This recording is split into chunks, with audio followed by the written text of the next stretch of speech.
नमस्कार, बहुत बहुत स्वागत है आप सभी का। आप देख रहे हैं हकीकत क्या है। मैं हूं सौरभ शर्मा। पाकिस्तान में एक अलग तरीके का युद्ध शुरू होने वाला है। पाकिस्तान के मौलानाओं ने मुल्ला मुनीर के खिलाफ जंग का ऐलान कर दिया है।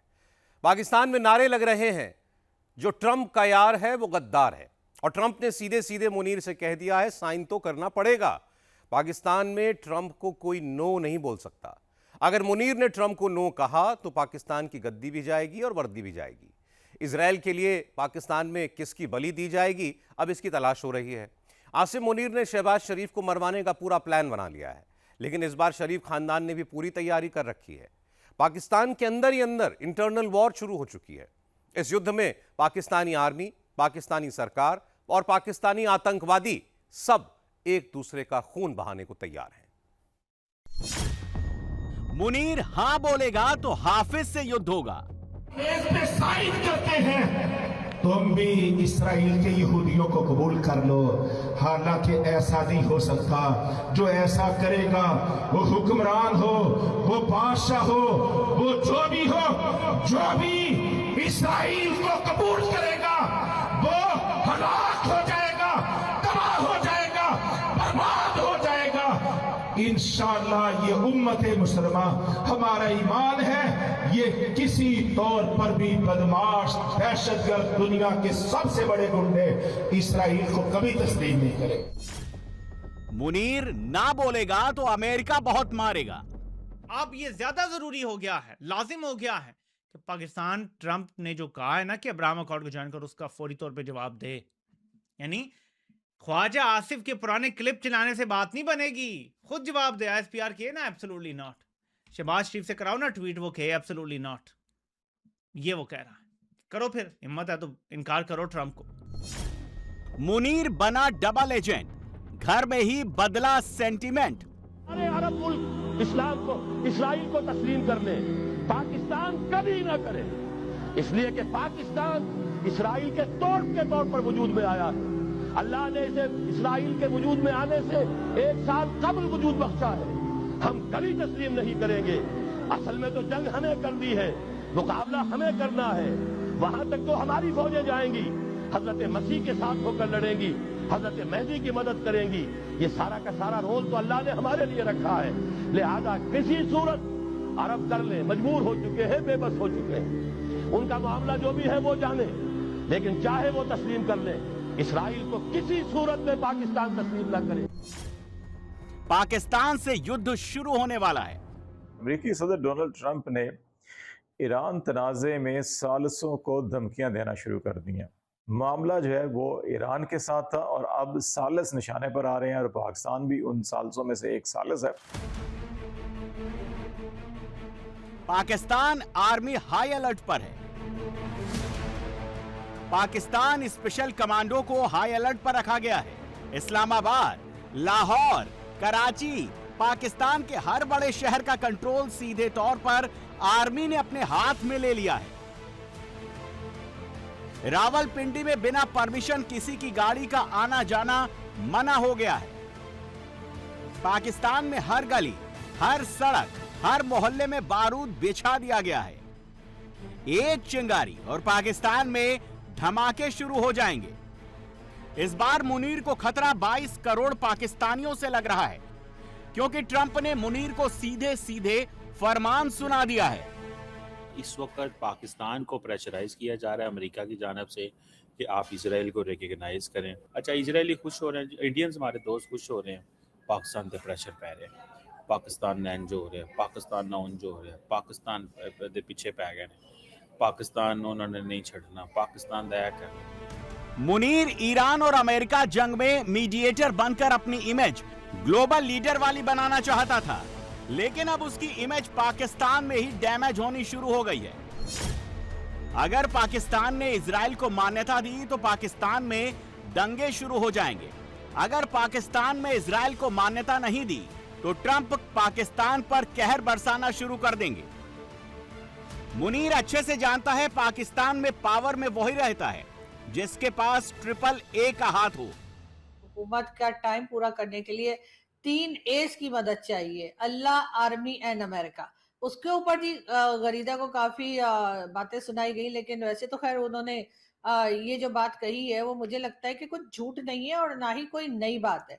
ये तो सभी जानते हैं कि पाकिस्तान में जो भी हुकूमत आती है वो कहीं ना कहीं उसको आर्मी की भी एक तरह से रजामंदी चाहिए होती है और अमेरिका की भी चाहिए होती है। इसीलिए तो वो इमरान खान साहब बेचारे चिल्लाते रहे कि उनकी गवर्नमेंट जो है वो अमेरिका ने हटाई, लेकिन किसी ने उनकी बात पे तो कान ना धर के और उनकी बात को रिजेक्ट कर दिया गया।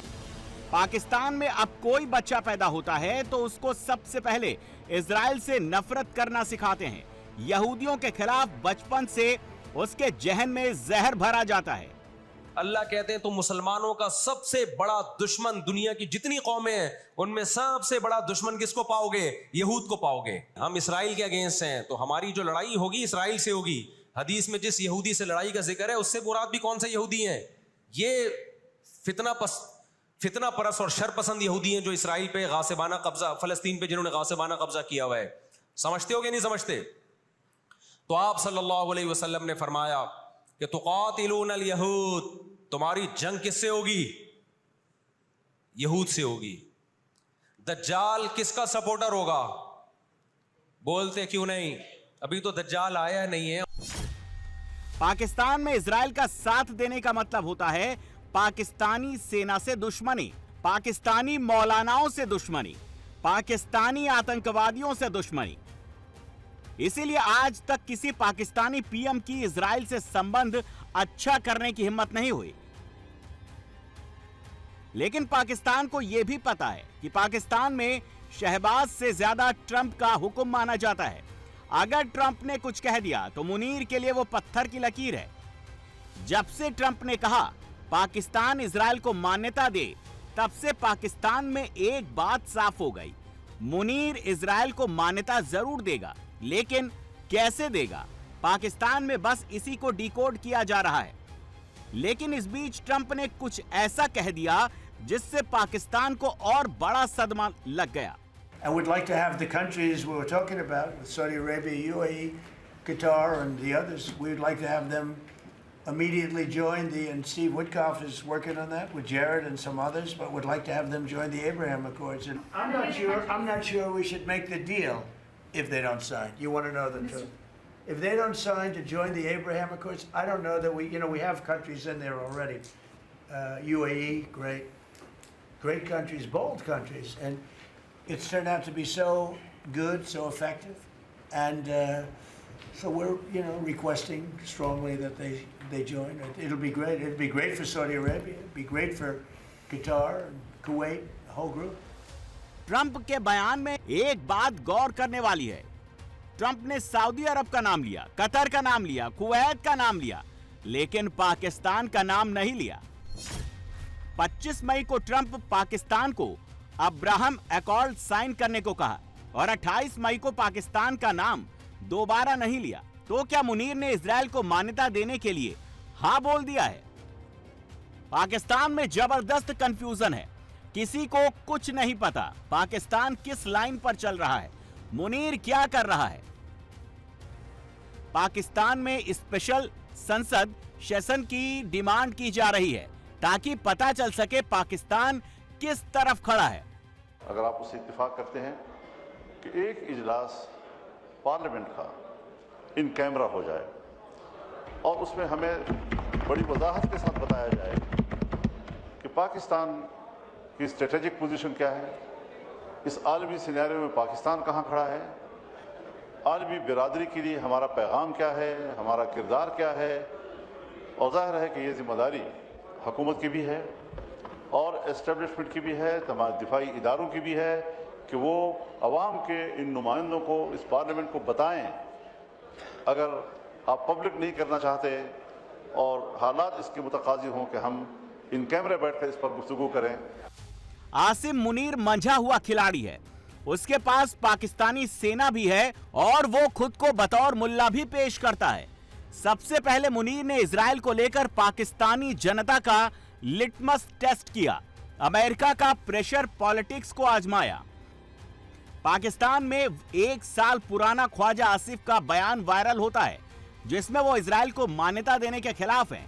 पाकिस्तान से ये बयान अमेरिका पहुंचा और रिएक्शन भी आया।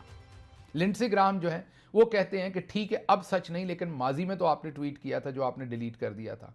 तो उन्होंने कहा कि ये जो पाकिस्तान सालिस बना हुआ है, तो इनकी सालसी जो है उससे ज़्यादा प्रॉब्लमेटिक इनका बिहेवियर है और इनकी इसराइल के साथ जो नफरत है और इनका ट्रैक रिकॉर्ड है। फिर उन्होंने कहा कि माना कि कोई लेटेस्ट स्टेटमेंट अभी डिफेंस मिनिस्टर ने नहीं दी, लेकिन इनकी पुरानी स्टेटमेंट्स जो हैं वो बहुत ही प्रॉब्लमेटिक हैं। हालांकि वो बेचारे डिलीट कर चुके, तोबा कर चुके उन स्टेटमेंटों से भी। उनसे तो आपको पता है रात के वक्त तो उनसे कुछ भी हो जाता है, ऐसे ही जैसे चूहा ड्रम में गिरा हो। अब वो आपकी मर्ज़ी, आपने ड्रम के अंदर शराब समझनी है, रूह अफ़ज़ा समझना है। बहरहाल वो ड्रम में गिरा हुआ चूहा जब बाहर निकलता है तो जैसी वो बातें करता है। तो ख्वाजा साहब भी रात को तकरीबन 12 बजे के बाद, 12 से लेके आप उनके सभी ऐसे ट्वीट्स जो हैं उनका अगर वक्त देखेंगे तो रात 12 से सुबह 5 बजे के दरमियान होता है। सुबह 5 बजे के बाद फिर कभी ऐसा ट्वीट नहीं होता और मॉर्निंग में उठकर अक्सर अपने ट्वीट वो डिलीट भी कर देते हैं। आपको याद होगा कि जब इस्लामाबाद में ईरान और अमेरिका की मीटिंग होनी थी, ठीक उसी वक्त ख्वाजा आसिफ का एंटी इजराइल पोस्ट भी आया था। मुनीर पाकिस्तान में बहुत सेफ गेम खेलने की प्लानिंग में है। अगर अच्छा हुआ तो आसिफ मुनीर की जय जय हो, अगर मामला फंसा तो शहबाज शरीफ की कुर्बानी पक्की है। तो अभी इसराइल को तस्लीम करते हैं तो सारा मुद्दा शहबाज पे डाला जा सकता है कि शहबाज ने और जरदारी ने साइन किए थे भाई, क्योंकि देखिए ना दस्तखत तो वज़ीर आज़म के होंगे ना, अगर ऐसा कोई होता है मुआहदा, या सदर और वज़ीर आज़म दोनों के होंगे, ठीक है। लेकिन अगर खुद सामने आ जाता है, सदर बन जाता है और किसी मोहसिन नकवी जैसे को वज़ीर आज़म बना देता है, किसी काकड़ शाकड़ को लागे बिठा देता है, तो फिर अगर इसराइल को तस्लीम करना हुआ तो क्या होगा? तो मेरे ख्याल में 28वीं तरमीम भी इसीलिए रुक गई है कुछ अरसे के लिए, वरना ये मई के तीसरे हफ्ते में और चौथे हफ्ते में ये पास होनी थी हर हाल में। लेकिन अभी आपको पता है कि इसके ऊपर बातचीत रुक गई है। मुझे लगता है कि ये जो अचानक डिमांड आ गई है ना ट्रंप की, और ये ओपनली डिमांड तो बाद में आती है ना, पर्दे के पीछे डिमांड तो पहले से चल रही है और ये लोग अच्छी तरह जानते हैं कि पर्दे के पीछे से डिमांड चल रही है। तो इस डिमांड को सामने रखते हुए इन लोगों ने 28वीं तरमीम को थोड़ा सा डिले कर दिया है। पाकिस्तान के दो सच हैं जो मुनीर अच्छे से जानता है। पाकिस्तान में इजराइल और भारत को एक साथ देखा जाता है। इजराइल और भारत की दोस्ती पाकिस्तान में सबसे ज्यादा चुभती है। और दूसरा सच, पाकिस्तान में तानाशाह को पाकिस्तान छोड़कर भागना पड़ा है। पाकिस्तान के पहले तानाशाह अयूब खान को गद्दी छोड़ने के बाद जिंदगी भर हाउस अरेस्ट में रहना पड़ा। दूसरा तानाशाह याह्या खान जो घर में बंद रहा, बीमारी से तड़प तड़प कर मर गया। तीसरा तानाशाह जियाउल हक की मौत प्लेन क्रैश में हो गई। चौथा तानाशाह परवेज मुशर्रफ दुबई से जिंदा नहीं लौट पाया। और अब बारी आसिम मुनीर की है। मुनीर को पता है जिस दिन वर्दी उतरेगी उस दिन उसको पाकिस्तान में रहने के लिए 1 इंच जमीन नहीं मिलेगी। उसको पाकिस्तान से भागना पड़ेगा और वर्दी कब तक रहेगी इसका फैसला भी अमेरिका करेगा। ऐसे में भी मुनीर पाकिस्तान में युद्ध शुरू करवा सकता है, लेकिन अमेरिका से नो सर नहीं बोल सकता। आसिम मुनीर को जब डिमांड व्हाइट हाउस में की गई कि गजा पीस बोर्ड के लिए तुम जो हो अपनी पाकिस्तान की फौज को भेजोगे, तो आसिम मुनीर ने कहा यस सर। डैडी ट्रंप को उसने बोला यस सर मैं भेजूंगा, और आसिम मुनीर अप्रूवल दे के आया व्हाइट हाउस में लंच के ऊपर। लेकिन प्रॉब्लम क्या हुई कि पाकिस्तान वापसी के ऊपर जब पल्स रिपोर्ट आई तो तमाम कोर कमांडर्स को, commanding officers, core intelligence battalions ने बताया कि सर अगर इसराइल भेजेंगे, गजा में आप ट्रुप्स भेजेंगे और जाहिर बात है वो इजरायली कमांड के अंदर भेजेंगे, तो 100% कंफर्म हमसे लिखवा लें कि बगावत हो जाएगी, क्योंकि आपने तो जो इस वक्त ग्रूमिंग की हुई है वो तो टोटल एंटी इजराइल सेंटिमेंट के ऊपर, प्रो जो है वो जहाद कॉन्फ्लिक्ट के ऊपर, ईमान तकवा जहाद कॉन्फ्लिक्ट के जो माजरत कॉन्सेप्ट के ऊपर आपने की हुई है। तो जाहिर बात है कि ट्रुप्स जो है वो तो सर हमें सपोर्ट नहीं करेंगे। 1947 में पाकिस्तान हिंदुस्तान से अलग होकर नक्शे में जरूर आया, लेकिन पाकिस्तान को सही मायने में आजादी कभी नहीं मिली। पाकिस्तान हमेशा से अमेरिका के कंट्रोल में था। पाकिस्तान कोई भी ऐसी मिसाइल नहीं बना सकता जो इजराइल को टारगेट कर सके। पाकिस्तान से इजराइल की दूरी करीब 3500 किलोमीटर है। पाकिस्तान की सबसे दूरी वाली मिसाइल शाहीन है, इसकी रेंज 2750 किलोमीटर है, जबकि इजराइल की मिसाइल पाकिस्तान को हिट कर सकती है। एक बार एक पाकिस्तानी साइंटिस्ट ने पाकिस्तानी मिसाइल को इजराइल की तरफ मोड़ने की कोशिश की थी। उसके बाद जो हुआ वो पाकिस्तान में कोई नहीं भूल सकता। ये जो बात मैं आपको बताने लगा हूं, ये खुद मुझे डॉक्टर अब्दुल कदीर खान साहब ने बताई। मैंने उनसे पूछा कि ये डॉक्टर साहब, ये परवेज मुशर्रफ के साथ क्या मसला है आपका, आप तो हमारे कौमी हीरो हैं। तो उन्होंने उसको एक बहुत नाकाबिले बयान किस्म की गाली दी और कहा कि मैंने जब गौरी मिसाइल की रेंज जो है वो 5000 किलोमीटर करने की कोशिश शुरू की और प्रोजेक्ट के लिए जब मैंने उनसे फंड्स मांगे तो उन्होंने कहा अच्छा इसका मतलब है तुम इसराइल को टारगेट करना चाहते हो, तो हमारा तो दुश्मन इंडिया है, तो ये 1500 या ज़्यादा से ज़्यादा 2000 किलोमीटर से आगे तुम नहीं जा सकते। तो हुजूर बात तो करना बड़ा आसान है कि गौरी मिसाइल का रुख इसराइल की तरफ कर दो, लेकिन जिसने करने की कोशिश की उसको तो आपने इबरत की मिसाल बना दी। अमेरिका हमेशा से जानता है पाकिस्तान की रगों में धोखा है। पाकिस्तान में अगर सरकार साथ देगी तो सेना दगा करेगी, अगर सेना और सरकार साथ में है तो मौलाना और आतंकवादी अलग अलग लाइन पर चल देंगे। ऐसा अभी हो रहा है। भाइयों, गुज़श्ता 2 माह पहले जब अल्लाह के फजल करम से पाकिस्तान और सऊदी अरब का दिफाई मुआहिदा हुआ और उस मुआहिदे के नतीजे में पाकिस्तान की फजाइया, पाकिस्तान के लड़ाका तैयारे वो सऊदी अरब के मलिक अब्दुल अजीज एयरबेस पे पहुंचे। इसका माना क्या था? अल्लाह तबारक तआला ने उम्मते मुसलमा को ये एहसास अता फरमा दिया कि आज इनको पेशकदमी अता फरमाते हुए इसराइल के सर पे जाके उठा दिया है। इसराइल का पाकिस्तान से फासला 4000 किलोमीटर था। आज पाकिस्तान की अपनी तमाम तर कुव्वत, टेक्नोलॉजी और दुश्मन को तबाह और बर्बाद कर देने वाले वसाइल के साथ इसराइल से 400 किलोमीटर के फासले पे मौजूद है। गोया के अल्लाह तबारक व तआला ने 3600 किलोमीटर पाकिस्तान को पेशकदमी अता फरमा दी।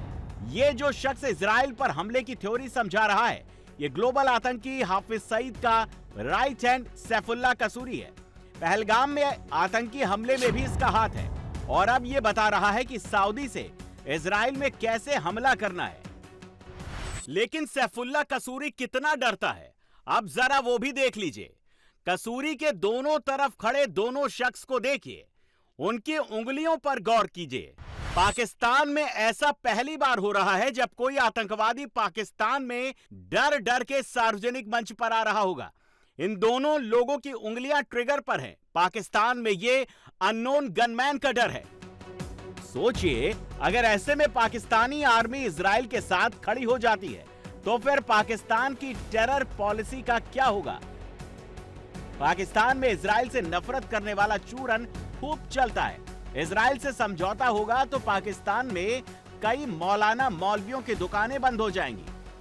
अपने हुक्मरानों को भी बताना चाहता हूं, अपने अवाम को भी इस हवाले से बेदार करना चाहता हूं कि अगर ईरान को इस्राइल सर कर लेता है तो फिर इस्राइल पाकिस्तान के दरवाजे पर खड़ा है। आसिम मुनीर मौलानाओं से तो लड़ सकता है, पाकिस्तान में ट्रंप के लिए खून बहा सकता है, लेकिन ट्रंप को नाराज करने की हिम्मत पाकिस्तान में किसी के पास नहीं है। अगर पाकिस्तान एंटी ट्रंप स्टैंड लेगा तो उसके साथ क्या होगा, इसका जवाब ट्रंप ने ओमान के एग्जाम्पल से समझा दिया। The strait's going to be open to everybody. It's international waters. Nobody's going to control it. We're going to watch over it. We'll watch over it, but nobody's going to control it. That's part of the negotiation that we have. They would like to control it. Nobody's going to control it. It's international waters, and Oman will behave just like everybody else, so we'll have to blow them up. Pakistan ने एक बार America को no बोलने की कोशिश की थी, उसके बाद अमेरिका ने एक लाइन कही थी और मुशर्रफ नो से यस पर आ गए थे। अमेरिका ने पाकिस्तान को 9/11 आतंकवादी हमलों के तुरंत बाद वापस स्टोन एज में भेजने की धमकी दी थी, जिसके बाद आज तक कोई भी पाकिस्तानी जनरल अमेरिका को नो नहीं बोल पाया। इस बार इमरान खान ने अमेरिका को एब्सोल्युटली नो बोला था और आज तक वो पाकिस्तानी जेल में बंद है। ट्रंप के इजराइल को मान्यता देने वाले बयान पर पाकिस्तानी आर्मी ने अब तक इनकार नहीं किया है। पाकिस्तानी सरकार ने कोई बयान नहीं दिया है। पाकिस्तानी संसद में इसकी आलोचना नहीं हुई है। अगर सदर ट्रंप ने वाकई फील्ड मार्शल को कह दिया कि साइन करो तो उन्होंने करने, और पाकिस्तान में उल्मा समेत सभी जो हैं वो लाइन और कतार में लग के इस नए सिग्नेचर्स के जो आपको मैं बता रहा हूं कि जो उसके फजाइल होंगे वो बयान करेंगे। फिलहाल क्योंकि वो नौबत नहीं आई इसलिए ख्वाजा साहब को हश हश करवाया गया है और उन्होंने अपना ये बयान वापस लिया। लेकिन ये हो सकता है आप देखेंगे कि अगर सदर ट्रंप ने ना कहा और पाकिस्तान ने साइन ना करने हुए तो फिर 1-2 दिनों के अंदर आप ये भी देख सकते हैं कि बहुत ही भड़कों वाले बड़ी बड़ी भड़के मारते हुए नए बयान इसहाक डार या ख्वाजा आसिफ दे सकते हैं कि हम किसी सूरत इस मुआहदे पर दस्तखत नहीं करेंगे। लेकिन ये देख सदर ट्रंप की तरफ रहे हैं। उन्होंने अगर इन्हें कहा कि दस्तखत करो तो ये फजाइल बयान करेंगे। अगर उन्होंने कहा कि ठीक है आप लोग बेशक ना करें, या आपको पता है कि वो सुबह को और बात करते हैं, शाम को और बात करते हैं सदर ट्रंप, अगर वो इस बात को किसी और तरफ ले गए, भूल गए या नया कोई मामला शुरू हो गया तो फिर ये पाकिस्तानियों को बताएंगे कि हमारी लाश के ऊपर से गुजर के जो है वो मुआहदा हो सकता था, हम अड़ गए, हमने पूरी दिलेरी के साथ पूरी गैरत के साथ जवाब दे दिया कि इस मुआहदे पर हमने दस्तखत नहीं कर रहे। ऐसा भी नहीं है आज तक किसी इस्लामिक देश ने इजराइल को मान्यता ना दी हो, बल्कि इजराइल के दुनिया के नक्शे में आते ही इस्लामिक देशों ने मुहर लगा दी थी। 1949 में इजराइल को मान्यता देने वाला तुर्की पहला मुस्लिम देश बना, लेकिन पिछले 10 साल से दोनों देशों के संबंध खराब हैं। 1950 में ईरान ने इजराइल को मान्यता दी, लेकिन इस्लामिक क्रांति के बाद पॉलिसी बदल दी। मिस्र ने 1979 में इजराइल को मान्यता दी। अब्राहम समझौते के तहत देश यूएई, बहरीन, सूडान और मोरक्को ने इजराइल को मान्यता दी। इस लिस्ट में अगला नाम पाकिस्तान का जुड़ेगा, क्योंकि ऐसा नहीं हुआ तो मुनीर पर चारों फ्रंट से हमला होगा और कोई मुनीर को बचा नहीं पाएगा। ऑपरेशन सिंदूर का डर आज भी पाकिस्तान को सोने नहीं देता है। अगर टेक्निकल ग्राउंड्स पर देखा जाए, और ये कोई छोटी बात तो नहीं है, पूरी दुनिया में पाकिस्तान भारत की जंग डिस्कस हो रही है, हम करें ना करें, अमरीकी सदर इसका जिक्र करते थकते नहीं है। लेकिन ऐसे में हम अभी तक कोई वीडियो जारी क्यों नहीं कर पाए? हम अपनी बात को विद प्रूफ्स जस्टिफाई क्यों नहीं कर पाए कि भाई हमने इतने तैयारे मारे हैं, ये देखो मलबा है, ये हमने उसका सारा डेब्रिस है संभाल के रखा है, महफूज कर लिया है, at least we will remember it till centuries or till the world exists कि पाकिस्तान ने भारत का हशर क्या किया था। So we are unable to produce that video. Why? अभी युद्ध पाकिस्तान के बाहर खाड़ी में चल रहा है। मुनीर अगर ट्रंप को हाँ बोलेगा तो पाकिस्तान में मुल्ला बनाम मौलाना शुरू होगा, और अगर मुनीर ट्रंप को ना बोलता है तो ईरान से पहले अमेरिका पाकिस्तान को तबाह कर देगा।